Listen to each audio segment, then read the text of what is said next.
특검이 윤 전 대통령에게 사형을 구형한 이유, 그 논리 전개를 좀 살펴볼까요? 이 내란과 관련해서 참고할 만한 사례는 이전에 전두환 전 대통령 사례가 거의 유일합니다. 이와 관련해서 이미 전두환 때의 사례를 통해 대한민국은 역사적인 교훈을 얻었음에도 불구하고 다시 한번 이런 역사적인 과오를 반복하려고 했다라는 점을 집중했던 것 같습니다. 그렇기 때문에 특검 입장에서는 12.3 비상계엄 선포가 개인의 어떤 권력 야욕에서 비롯된 국민들의 기본권을 침대한 내란 행위였다라는 점을 다시 한번 강조했고요. 이 내란죄의 우두머리 같은 경우에는 사형, 무기징역, 무기금고 이렇게 선택지밖에 없는데 법정 최하한이라고 볼 수 있는 무기징역을 구형할 것이 아니라 이 국민들에게 끼친 불편함이란 거나 그 위법성을 고려할 때 최고형인 사형을 선고함이 마땅하다라는 취지의 변론을 한 겁니다. 이 사형이라는 것이 사실상 상징적인 의미를 띄었다고 보여지는데 그만큼 불법성이 크기 때문에 이 법원에서 단죄할 것이라는 의지를 드러내야 한다라는 취지에서 사형 구형이 타당하다라는 의견이었던 것입니다. 네, 그 특검의 여러 설명에서 특별히 주목한 부분이 있으신가요?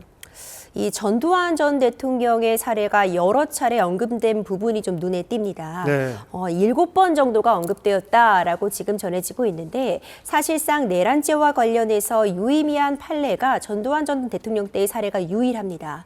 이제 당시에도 이제 처음에 구형이 되었던 건 이제 사형이 구형이 되었었고요. 최종적으로는 무기징역이 선고가 되었지만 그 불법성의 정도가 결코 이전 사례보다 적지 않다는 것이 특검의 설명입니다. 특히 윤석열 전 대통령은 법률 전문가로서 이런 비상계엄 선포의 불법성을 잘 인지하고 있음에도 불구하고 무리하게 비상계엄을 실행한 점에 대해서 불법성이 높다는 점을 여러 차례 좀 언급한 것으로 보여지고요.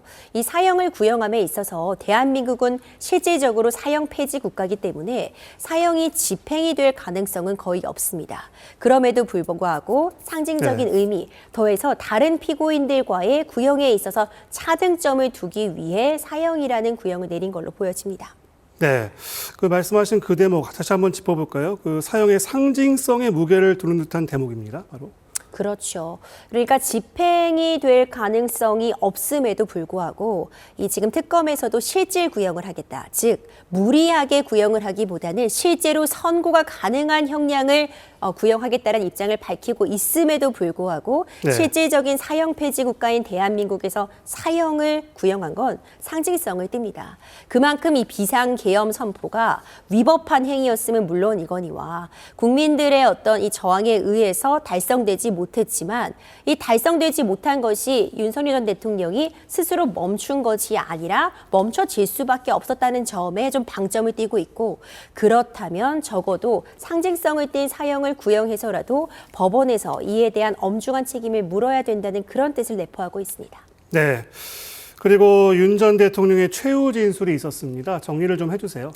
12시가 넘은, 자정이 넘은 시간부터 최후 진술이 시작이 됐습니다. 80여 분간 이어졌는데 이전에 있었던 내용과 사실 그 내용은 동일했습니다. 12.3 비상계엄은 당시에 그 거대 야당의 독주를 막기 위한 경고성 계엄이자 본인이 국민들에게 이런 어려움을 호소하기 위한 호소용 계엄이었다라는 부분을 다시 한번 강조했는데요. 특히 내란몰이에 광풍이 몰아쳤다라고 표현을 하고 공소장은 망상에 불과한 소설이다라는 표현도 굉장히 눈에 띄었습니다.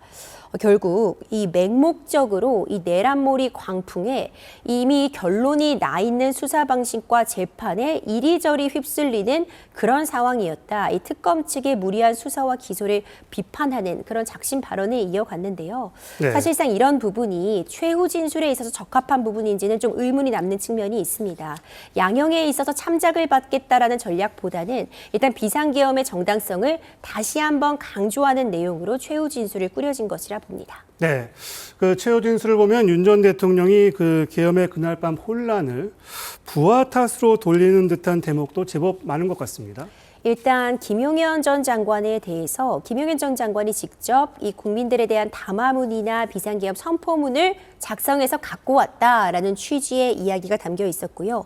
그리고 이 국회에 경찰을 투입한 부분이 사실상 탄핵 사유에서도 그렇고 내란죄가 인정되는 데 있어 굉장히 중요한 부분인데 이 경찰을 투입하는 부분에 대해서도 김용현 전 장관이 적어도 질서 유지를 위해서 경찰에 투입돼야 되는 것 아니냐라는 제안이 있었기 때문에 투입된 것이다라는 취지의 발언이 있었습니다. 뿐만 아니라 이 일명 이 정치인 체포 지시와 관련해서도 곽종근 전 사령관이나 홍장원 차장에게 그런 지시를 한 바가 없음에도 불구하고 이들이 잘못 들었다거나 이들이 잘못 판단한 것이라는 취지의 발언을 함으로써 사실상 관련자들 그리고 지금 재판을 받고 있는 다른 피고인들에게 일부 책임을 넘기는 듯한 그런 발언들도 재판 중에 등장을 했는데요. 결국 이런 부분들은 누구의 말이 맞는지는 그 신빙성은 재판부에서 판단하기 때문에 결국 선고 결과에 반영이 될 수밖에 없는 부분으로 보여집니다. 네. 그리고 그 다른 피고인의 구형량에 뭐 제법 차이가 좀 있습니다. 이렇게 차이가 날 걸로 예상을 하셨나요? 그렇죠. 이 구형량은 이 형평성 측면에서 차등이 필요한 부분이었습니다. 윤석열 전 대통령에게 사형이 구형되었고 김용현 전 장관에게는 무기징역, 노사원 전 사령관에겐 징역 30년, 조지호 전 경찰청장에겐 징역 20년이 구형되었습니다. 이 부분은 사실 예측이 어느 정도 가능했던 것이 이미 한덕수 전 총리와 이상민 전 장관에게 징역 15년이 구형되었습니다. 네. 이들보다 가담의 정도가 더 높은 사람에게는 더 높은 구형이 예정이 되어 있던 건데 네. 조지호 전 청장 같은 경우에는 국회에 경찰 인력을 투입한 부분, 어떤 본인의 행동이 개입된 측면이 있기 때문에 계엄을 적극적으로 말리지 못했다라는 한덕수 전 총리보다 다소 높은 징역 20년이라는 구형이 내려진 것 같고요. 네. 김용현 전 장관 같은 경우엔 사실상 이 비상계엄을 초기 단계부터 공모하고 실행하고 모든 계획을 함께 짠 사람이기 때문에 무기징역이 구형되었으며 윤석열 전 대통령에게 사형이 구형된 것도 김용현 전 장관보다는 더 높은 형량이 구형돼야 된다는 어떤 그런 형평성의 고려 측면도 반영된 것 같습니다. 네. 이번 공판도 정말 길었습니다. 여러 가지 이모저모가 있는데요. 좀 전해주실까요? 그렇죠. 어제도 공판이 12시가 넘게 이어졌습니다. 사실상 일반적인 경우가 아니고요. 법원도 직원들도 모두 퇴근을 해야 되기 때문에 이렇게 장시간 공판이 이루어지는 일은 거의 드뭅니다. 네. 일단 이 소송 지휘권이 적절하게 행사됐느냐 이런 부분들이 좀 의문으로 남는 측면이 있었습니다. 일반적인 재판이라면 변호인의 발언 시간도 뭐 1시간 이내에 끝내라, 최후 진술도 30분 이내로 하라 이렇게 시간 제한을 두는 경우도 많은데 지기현 재판부 같은 경우에는 절차적인 만족감이라는 단어를 쓰면서 피고인들이 이 절차상 충분히 방어권을 행사할 수 있는 기회를 부여받는 것도 중요하기 때문에 네. 발언 시간을 제한하지는 않겠다고 밝혔습니다.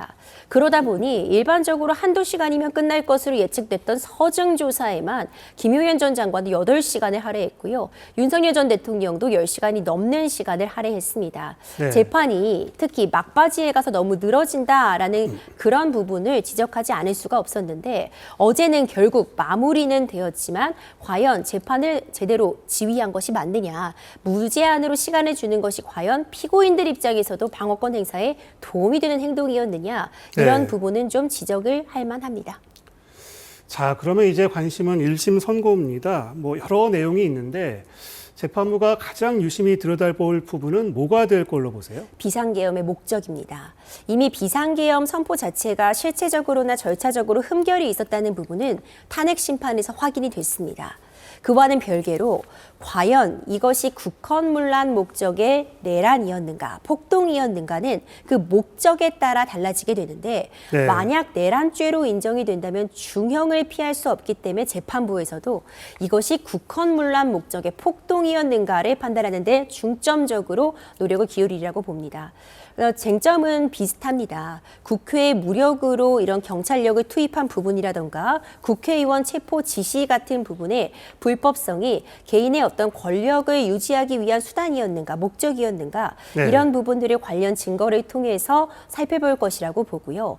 사실상 이미 여러 증언이나 진술 등을 통해서 체포 지시라던가 국회 봉쇄 시도가 있었다는 부분이 확인된 이상 내란죄가 유죄로 인정된다면 윤석열 전 대통령 변호인단 측에서는 이런 부분을 인정하고 반성하기보다는 네. 이 비상계엄은 내란 목적이 아니었다라는 무죄 취지의 변론만 했기 때문에 법원에서도 감형할 사유가 특히 딱 달리 떠오르지 않는 한 네. 무기징역 내지는 중형이 선고될 가능성이 매우 높은 상황입니다.